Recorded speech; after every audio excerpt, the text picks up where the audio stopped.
ತುಂಬಾ ಖುಷಿ ಆಗತ್ತೆ ಇವತ್ತು ನೀವು ಈ ಹಂತಕ್ಕೆ ಬೆಳೆದಿರುವಂತದ್ದು. Thank you. ಎಲ್ಲರೂ ಮಾಡೋದು ಹೊಟ್ಟೆಗಾಗಿ ಬಟ್ಟೆಗಾಗಿ ಅಂತ ಹೇಳ್ತಾರೆ. ನಿಮ್ಮ ಜೀವನದ ಉದ್ದೇಶ ಏನು? ಪೀಸ್. ಪೀಸ್ ಅಂದರೆ ನೆಮ್ಮದಿ. ನೆಮ್ಮದಿ ಯಾವಾಗ ಬರುತ್ತೆ ಅಂದರೆ ಪ್ರತಿಯೊಂದರಲ್ಲೂ ವೆನ್ ಯು ಥಿಂಕ್, ನೀವು ಅಂದ್ಕೊಂಡಿದ್ದೇನೆ ನೀವು ಮಾಡ್ತಿದ್ದೀರಾ ಅಥವಾ ಪಡೆದಿದ್ದೀರಾ, ಅಥವಾ ಫ್ರೀಡಮ್ ಅಂತ ಹೇಳ್ಬೋದು. ಈಗ ನಾವು ತುಂಬ ಹಿಸ್ಟ್ರಿ ಹಿಂದೆ ಹೋದರೆ ಯಾವುದೇ ಒಂದು ರೆವಲ್ಯೂಷನ್ ಆಗಿದೆ ಅಂದರೆ ಐದರ್ ಅದು ಫಿಸಿಕಲ್ ಫ್ರೀಡಮ್ ಆಗಿದೆ, ಇಲ್ಲ ಅದು ಸ್ಪಿರಿಚುವಲ್ ಫ್ರೀಡಮ್ ಆಗಿದೆ. ಸೊ ಆ ಎರಡು ಇದರಲ್ಲೇ ನಿಮಗೆ ರೆವಲ್ಯೂಷನ್ ಆಗಿರೋದು. ಸೊ ಫ್ರೀಡಮ್ ಅನ್ನೋದು ಅನ್ಕಾನ್ಷಿಯಸ್ಲಿ ತುಂಬ ಇಂಪಾರ್ಟೆಂಟ್ ಒಬ್ಬ ಮನುಷ್ಯನಿಗೆ. ಇವತ್ತಿನ ಜನ್ರೇಷನ್ ಲ್ಯಾಂಗ್ವೇಜಲ್ಲಿ ಹೇಳ್ಬೋದು ಅಂದರೆ ಯಾವನಾದರೆ ನನಗೇನು ಅನ್ನೋ ಒಂದು ಫೀಲ್ ಇದೆಯಲ್ಲ ಮೈಂಡಲ್ಲಿ, ದ್ಯಾಟ್ಸ್ ಫ್ರೀಡಮ್. ಅದಿರಬೇಕು. ಸಾಕಷ್ಟು ಜನ ಇವತ್ತಿನ ಧಾವಂತದ ಬದುಕಿನಲ್ಲಿ ನಾನು ಕಾರ್ ತಗೋಬೇಕು, ಕರಿಯರ್ ಚೆನ್ನಾಗಿರಬೇಕು, ಆಸ್ತಿ ಮಾಡಬೇಕು ಅಥವಾ ಹಣ ಮಾಡಬೇಕು, ಇನ್ನೊಂದು ಥರ ಒಂದಷ್ಟು ಆಸೆಗಳನ್ನ ಇಟ್ಕೊಂಡಿರ್ತಾರೆ, ಅದ್ರ ಹಿಂದೆ ಓಡ್ತಾ ಇರ್ತಾರೆ. ಈಗ ನೀವು ನನ್ನನ್ನು ಕೇಳಿದ್ರೆ ನಿಮ್ಮ ಜೀವನದ ಉದ್ದೇಶ ಏನು ಅಂತ ಕೇಳಿದ್ರೆ, ಸುಖ ದುಃಖ ಏನೇ ಬಂದರೂ ನನಗದು ಬಾದರ್ ಮಾಡಬಾರ್ದು, ಅದು ನನ್ನನ್ನು ತಟ್ಟಬಾರ್ದು. ಆ ಒಂದು ಮಾನಸಿಕ ಸ್ಥಿತಿಯನ್ನು ತಲುಪೋದು ನನ್ನ ಜೀವನದ ಉದ್ದೇಶ ಅಂತ ನಾನು ಹೇಳ್ಕೊಳ್ತೀನಿ. ಈ ರೀತಿಯ ನೀವು ಯೋಚನೆ ಮಾಡಿದ್ದುಂಟಾ? ಈಗ ನೀವು ಪೀಸ್ ಅಂತ ಹೇಳಿದ್ರಿ ಕೂಡ.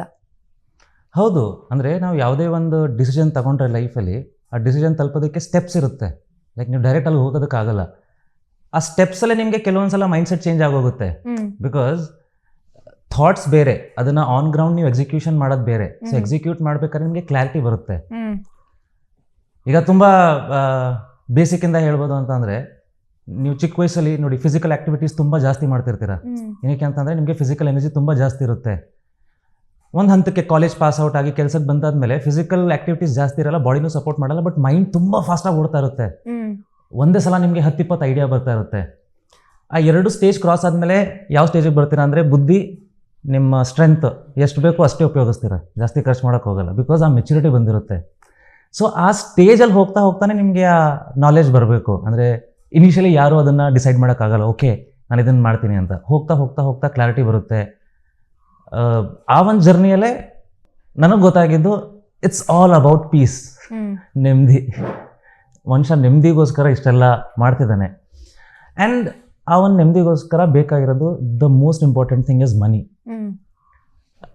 ಆ್ಯಂಡ್ ಅಲ್ಲಿ ಕನ್ಫ್ಯೂಷನ್ ಎಲ್ಲಿದೆ ಅಂತಂದರೆ, ಮನಿ ಯಾವತ್ತೂ ನಿಮಗೆ ಡೈರೆಕ್ಟ್ ಔಟ್ಕಮ್ ಅಲ್ಲ ಯಾವುದೇ ಒಂದು ಕೆಲಸಕ್ಕೂ. It's a peripheral. ಏನೇ ಆಗಲಿ, ಇವತ್ತು ನಾನು ಆ್ಯಕ್ಟಿಂಗ್ ಮಾಡಿ ಸಕ್ಸಸ್ ಆದರೆ ಅದ್ರ ಪೆರಿಫರಲ್ ಮನಿ. ಬಟ್ ನಾವು ಯಾವಾಗಲೂ ಮನಿನೇ ಡೈರೆಕ್ಟ್ ಔಟ್ಕಮ್ ಅಂತ ಅದ್ರ ಹಿಂದೆ ಓಡ್ತಾ ಇರ್ತೀವಿ. ಬಟ್ ಅದು ಪೆರಿಫರಲ್ ಅಂತ ಅರ್ಥ ಮಾಡಿಕೊಂಡು ಯಾವುದರಿಂದ ಬರ್ತಿದೆ ಅಂತ ಎಕ್ಸಾಕ್ಟ್ಲಿ ಗೊತ್ತಾದರೆ ಜಸ್ಟ್ ವರ್ಕ್ ಆನ್ ದ್ಯಾಟ್, ಇದ್ರ ಪಾಡಿಗೆ ಬರ್ತಾ ಇರುತ್ತೆ. ನಾವು 90s ಕಿಡ್ಡು, ರೆಸ್ಪಾನ್ಸಿಬಿಲಿಟಿ, ಕರಿಯರು ಈ ಥರ ಎಲ್ಲ ಯೋಚನೆ ಮಾಡಿದ್ದುಂಟು. ಇದ್ರ ಬಗ್ಗೆನೇ ಜಾಸ್ತಿ ಫೋಕಸ್ ಆಗಿರ್ತೀವಿ. ಬಟ್ ಈಗಿನ ಜನ್ರೇಷನ್ ಏನು ನಾವು ಜೆನ್ಸಿ ಅಂತ ಕರಿತೀವಿ, ಅವರು ಕಮಿಟ್ಮೆಂಟ್ ಬಗ್ಗೆ ತಲೆ ಕೆಡಿಸ್ಕೊಳ್ಳಲ್ಲ, ಆರಾಮಾಗಿರ್ಬೇಕು ಅಂತ ಯೋಚನೆ ಮಾಡ್ತಾರೆ. ಈಗ ಸಾಕಷ್ಟು ಕಡೆ ನಾನು ಕೇಳಿದ್ದೀನಿ, ಕಂಪ್ನಿಗಳಲ್ಲೆಲ್ಲ ಕೆಲಸ ಮಾಡುವಾಗ ಲೇ ಆಫು ಅಥವಾ ಇನ್ನೊಂದೇನೋ ಅಂತ ಒಂದು ಟೆನ್ಷನಲ್ಲಿ ಇದ್ದಾರೆ ಬಹುತೇಕರು. ಬಟ್ ಇವರು ಲೇ ಆಫು ಅದು ಯಾವುದು ತಲೆ ಕೆಡಿಸ್ಕೊಳ್ಳಲ್ಲ. ಜಸ್ಟ್ ಆರಾಮಾಗಿರ್ಬೇಕು, ನಮ್ಮ ಹತ್ರ ಎಷ್ಟಾಗುತ್ತೋ ಅಷ್ಟು ವರ್ಕ್ ಮಾಡ್ತೀವಿ, ಯಾರಿಗೂ ಕೇರೆ ಮಾಡಲ್ಲ, ಕ್ಯಾರೆ ಅನ್ನಲ್ಲ ಅಂತ ಹೇಳ್ತೀವಲ್ಲ, ಆ ಒಂದು ಮೈಂಡ್ ಸೆಟ್ಟನ್ನು ಹೊಂದಿರ್ತಾರೆ. ಇದು ನಿಜಕ್ಕೂ ಒಳ್ಳೇದು ಅಂತ ಅನ್ಸತ್ತಾ ಅಥವಾ ಏನು?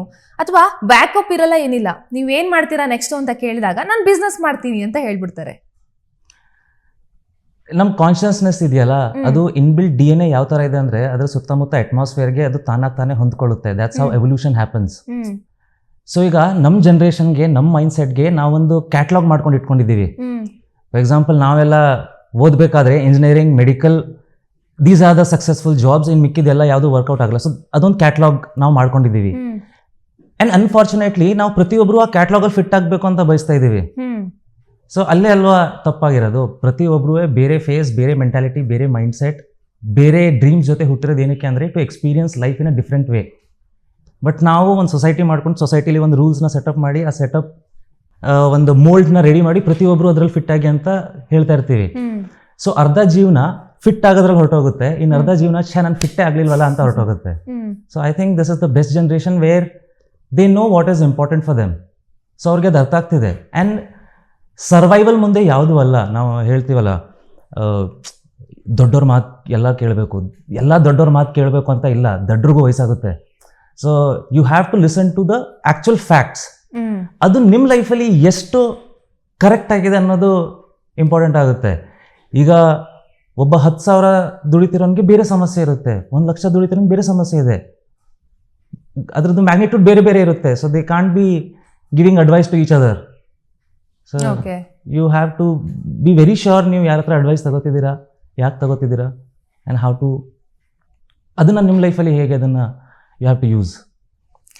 ಮೈಸೂರಿನ ಹುಡುಗ ನೀವು, ಬೇರೆ ರಾಜ್ಯಗಳಲ್ಲಿ ಬೆಳೆದ್ರಿ, ಕನ್ನಡ ಬರ್ತಿರ್ಲಿಲ್ಲ, ಕನ್ನಡ ಕಲ್ತ್ರಿ, ಸೀರಿಯಲ್ ಮಾಡಬೇಕು, ಆ್ಯಕ್ಟಿಂಗ್ ಮಾಡಬೇಕು ಅಂತ ಸೆಟ್ಟಿಗೆ ಹೋಗ್ತೀರಾ, ದೊಡ್ಡ ಮಟ್ಟದಲ್ಲಿ ಅವರು ಅವಮಾನ ಮಾಡ್ತಾರೆ ಕನ್ನಡ ಬರಲ್ಲ ಅಂತ ಹೇಳಿ. ಈಗ ಅದೇ ಇಂಡಸ್ಟ್ರಿಯಲ್ಲಿ ಕನ್ನಡ ಕಿರುತೆರೆಯಲ್ಲಿ ನಂಬರ್ 1 ಹೀರೋ ಆಗಿ ದೊಡ್ಡ ಮಟ್ಟದಲ್ಲಿ ಸಂಭಾವನೆ ಕೂಡ ಪಡಿತಾ ಇದ್ದೀರಾ. ಈಗ ನೀವು ಅನ್ಕೊಂಡಿರೋದೆಲ್ಲ ಆಗಿರ್ಬೋದು, ಈಗ ಅವಮಾನ ಸಿಕ್ಕಿದ ಜಾಗದಲ್ಲಿ ನಿಮಗೆ ಸನ್ಮಾನ ಸಿಕ್ಕಿದೆ. ನಿಜವಾಗ್ಲೂ ಈ ಒಂದು ಬದುಕು ಅಥವಾ ಏನು ಹೇಳ್ತೀರಾ, ಯಶಸ್ಸು ಅನ್ನೋದು ನಿಮಗೆ ಸಿಕ್ಕಿದೆ ಅಂತ ಅನ್ಸುತ್ತಾ? ಸ್ಯಾಟಿಸ್ಫ್ಯಾಕ್ಷನ್ ಇದೆಯಾ? ತುಂಬ ಕಾಮಿಕ್ ಆಗಿ ಒಂದು ವಿಷಯ ಹೇಳ್ತೀನಿ. ಸೊ ನೀವು ಆ ಇನ್ಸಿಡೆಂಟ್ ಹೇಳಿದಾಗ ನೆನಪಾಯಿತು. ನಾನು ಮೊನ್ನೆ ಎಲ್ಲಿ ಆ ಆಡಿಷನ್ ಕೊಟ್ಟದೆಲ್ಲ ಏನಾಗಿತ್ತು, ನೆನ್ನೆ ಅಲ್ಲೇ ಶೂಟ್ ನಡಿಬೇಕಾದ್ರೆ ಹಿಂಗೆ ಚೇರ್ ಹಾಕ್ಬಿಟ್ಟು ಸರ್ ಬನ್ನಿ ಸರ್ ಅಂತ ಜಸ್ಟ್ ಅ ಸ್ಮಾಲ್ ಇನ್ಸಿಡೆಂಟ್ ಆಯಿತು. So it fluctuated. ನನ್ನ 19-25 ಏಜಲ್ಲಿ ಕ್ವಶನ್ ಕೇಳಿದಿದ್ರೆ ಮೇ ಬಿ ನನ್ನ ಆನ್ಸರ್ ಬೇರೆ ಇರ್ತಿತ್ತೇನೋ. Like I would have glorified this as a biggest success ಅನ್ನೋ ಥರ ಹೇಳ್ತಿದ್ದೇನೋ. ಬಟ್ ಇವತ್ತು ಕೇಳಿದಾಗ it was a journey. And ಕೆಲವು ಸಲ ಏನಾಗುತ್ತೆ ಅಂದರೆ either you have to learn by yourself, ನಿಮ್ಮ ಸರ್ಕಮ್ಸ್ಟಾನ್ಸಸ್ ಅರ್ಥ ಮಾಡಿಕೊಂಡು, ಇಲ್ಲ the nature will try to teach you in the harsh way. ಅದು ನಿಮಗೆ ತುಂಬ ನೀಟಾಗಿ ಅರ್ಥ ಮಾಡಿಸಲ್ಲ. So maybe that was part of it. So ಎಲ್ಲೋ ಒಂದು ಕಡೆ it help me reach where I am. So ನಾನು ಪ್ರತಿಯೊಂದನ್ನು ಎಂಜಾಯ್ ಮಾಡಿದ್ದೀನಿ. ನಾನು ಯಾವತ್ತೂ ನಾನು ಸುಮಾರು ಕಡೆ ಹೇಳಿದ್ದೀನಿ, ನನ್ನ ಸ್ಟ್ರಗಲ್ನೂ ಫ್ಯಾಂಟಸೈಸ್ ಮಾಡಿಲ್ಲ, ಅಯ್ಯೋ ಕಷ್ಟಪಟ್ಟೆ ಅಂತ ಅಲ್ಲ. I enjoyed it. It was part, because ನನಗೆ ಗೊತ್ತಿತ್ತು ವೇರ್ ಐ ವಿಲ್ ಬಿ ಇನ್ನೊಂದು ಅಷ್ಟು ಏಜಲ್ಲಿ ಅಥವಾ ಒಂದಷ್ಟು ವರ್ಷದಲ್ಲಿ ಎಲ್ಲಿರ್ತೀನಿ, ನನ್ನ ಲೈಫ್ ಸ್ಟೈಲ್ ಏನಿರುತ್ತೆ. ಇವತ್ತು ಹೇಳಬೇಕು ಅಂದರೆ ಪ್ರತಿಯೊಂದು ನನ್ನ ಲೈಫ್ ಏನಿದೆ, it's not accident, it's not ಏನೋ ಆಗೋಯ್ತು ಅಂತ ಅಲ್ಲ. ನಾನು ಪ್ರತಿಯೊಂದು ನನ್ನ ಕ್ಲಾಸ್ ರೂಮಲ್ಲಿ ಕೂತ್ಕೊಂಡು ಲಾಸ್ಟ್ ಪೇಜಲ್ಲೂ ಬರೀತಿರ್ಬೇಕಾದ್ರೆ ಐ ವಾಸ್ ವೆರಿ ಶ್ಯೂರ್ ನನ್ನ ಲೈಫ್ ಹೀಗಿರಬೇಕು, and that's how it is. But ಅದ್ರ ಹಿಂದೆ you have to work for it. ಒಂದು ಕನ್ಸಿಸ್ಟೆನ್ಸಿ ಅನ್ನೋದು ಇರಬೇಕು. ಫ್ಲಕ್ಚುಯೇಟ್ ಆಗ್ತಾ ಇದ್ದರೆ ನೀವು ಯಾವುದೇ ಡೆಸ್ಟಿನೇಷನ್ಗೆ ಹೋಗೋದೇ ಇಲ್ಲ. ಆ ಫ್ಲಕ್ಚುಯೇಷನ್ ಇಲ್ಲದೆ ಒಂದೇ ಗುರಿ ಇದ್ದು ಅದೇ ಡೈರೆಕ್ಷನಲ್ಲಿ ಏನೇ ಆಗಲಿ just keep on moving, success ಅಂತೂ ಇದೆ. No one is stopping anyone. So blames ಎಲ್ಲನೂ ಬಿಟ್ಬಿಡ್ಬೇಕು, ರೀಸನ್ಸ್ ಎಲ್ಲನೂ ಬಿಟ್ಬಿಡ್ಬೇಕು. ಸಮಸ್ಯೆ ಇದೆ, ಅದು ಇದ್ದೇ ಇರುತ್ತೆ, there is no solution for that. ಅದಕ್ಕೆ ತಲೆ ಕೆಡಿಸ್ಕೋಬಾರ್ದು. ಏನು ಮಾಡಬೇಕು ಅದನ್ನು ಮಾಡು, ಏನು ಪಡಿಬೇಕು ಅಂತ ಪಡ್ಕೊಳ್ಳೋದು ಅಷ್ಟೇ. ನಿಮ್ಮ ಯಶಸ್ಸು ಏನಿದೆ, ಜನಪ್ರಿಯತೆ ಏನಿದೆ, ಇವತ್ತು ಎಲ್ಲರಿಗೂ ಕಾಣಿಸುತ್ತೆ. ಕಿರಣ್ ರಾಜ್ ಅಂದರೆ ಏನು, ಅವರ ಡಿಮ್ಯಾಂಡ್ ಅಥವಾ ಅವರ ಮಾರ್ಕೆಟಿಂಗ್ ವ್ಯಾಲ್ಯೂ ಅಂತ ನಾವೇನು ಇಂಡಸ್ಟ್ರಿಯಲ್ಲಿ ಹೇಳ್ತೀವಿ, ಅದೆಲ್ಲ ಜನರಿಗೆ ಗೊತ್ತಿರುವಂಥದ್ದೇ. ಆದರೆ ನಿಮಗೆ ಆದಂತಹ ಅವಮಾನ, ತಿರಸ್ಕಾರ ಸಾಕಷ್ಟು ಜನರಿಗೆ ಗೊತ್ತಿರೋದಿಲ್ಲ. ಅಥವಾ ಯಾವ ಒಂದು ಟೈಮ್ನಲ್ಲಿ ಏನು ನಾನು ಬದಲಾಗಬೇಕು, ಅಥವಾ ನನಗೆ ಇವತ್ತೇನು ಅವಮಾನ ಮಾಡಿದ್ದಾರೆ ಜನರು, ಅವ್ರ ಮುಂದೆ ನಿಲ್ಲಬೇಕು ಅಂತ ಅನಿಸಿರೋಂಥದ್ದು ಆ ಒಂದು ಘಟನೆ ಏನಾದರೂ ಇದೆಯಾ? ಅಂದರೆ ಯಾವುದೇ ಈ ಥರ ಪಬ್ಲಿಕ್ ಗ್ಯಾದರಿಂಗ್ ಅಂತೀನಿ, ಲೈಕ್ ಯಾವುದೇ ಈ ಥರ ಅವಾರ್ಡ್ ಫಂಕ್ಷನ್ಸ್ ಆಗಲಿ ಅಥವಾ ಎಲ್ಲಿ ಎಲ್ಲ ಸೇರ್ತಾರೋ, people were least interested, like ಆ ಥರ ಇರ್ತಿತ್ತು. ಸೊ ನಾನಲ್ಲಿ ಬೇಜಾರು ಮಾಡ್ಕೊಳ್ಳೋದಲ್ಲದೆ ನಾನು ಅನ್ಕೋತಿದ್ದೆ, ಲೈಕ್ ಏನಕ್ಕೆ ನನ್ನ ಹತ್ರ ಮಾತಾಡಿಸ್ತಿಲ್ಲ ಅಂತ ಅಂದರೆ ನಾನು ಫುಲ್ ಪ್ರೊಸೆಸ್ ಯೋಚನೆ ಮಾಡ್ತಿದ್ದೆ, like what might be the reason. So ಈಗ ಒಬ್ಬರು ನಿಮ್ಮ ವಿಡಿಯೋ ಹಾಕಬೇಕು ಅಂತಂದರೆ obviously they are looking for views, obviously they are looking for reach. So ಅದು ಎಲ್ಲಿಂದ ಬರುತ್ತೆ, they will go for them. So what is lacking? Recognition, reach. ಅದನ್ನು ಏನು ಮಾಡಬೇಕು ಅದನ್ನು ನಾನು ಮಾಡಿದೆ. ಆ್ಯಂಡ್ ಅಲ್ಲಿ ಕೂತ್ಕೊಂಡು ಅವ್ನು ಯಾಕೆ ಬರ್ತಿಲ್ಲ ಅಂತ ಬರೋ ಥರ ಮಾಡಿಕೊಂಡೆ. So you have to work on yourself. ಪ್ರತಿಯೊಂದು ಹೇಳ್ತಿಲ್ವ, ನಾವು ಎಕ್ಸ್ಕ್ಯೂಸ್ ಹುಡುಕ್ತಾ ಸಿಕ್ಕಿದ್ರೆ ಪ್ರತಿಯೊಂದು ನೆಗೆಟಿವ್ ಆಗೇ ಕಾಣುತ್ತೆ, ಪ್ರತಿಯೊಂದು ನಿಮಗೆ ಹರ್ಡಸ್ತನೇ ಕಾಣುತ್ತೆ, ಪ್ರತಿಯೊಬ್ಬನೂ ನಿಮಗೆ ಇವ್ ನನ್ನ ದುಶ್ಮನ್ ಅಂತಲೇ ಕಾಣುತ್ತೆ. But take it as it is.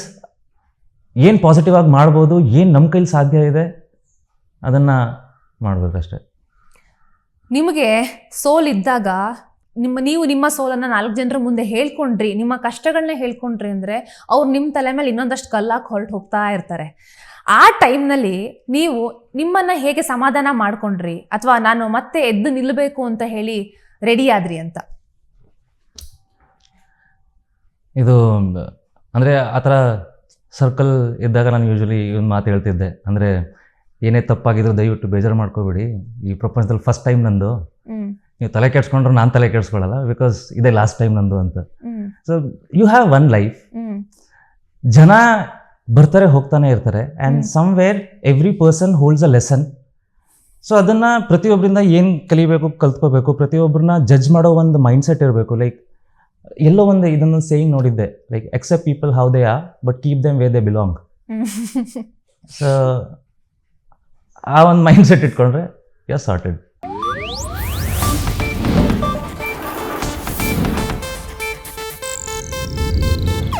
ಇದು ಏಷ್ಯಾನೆಟ್ ನ್ಯೂಸ್ ನೆಟ್ವರ್ಕ್ ಪ್ರಸ್ತುತಿ.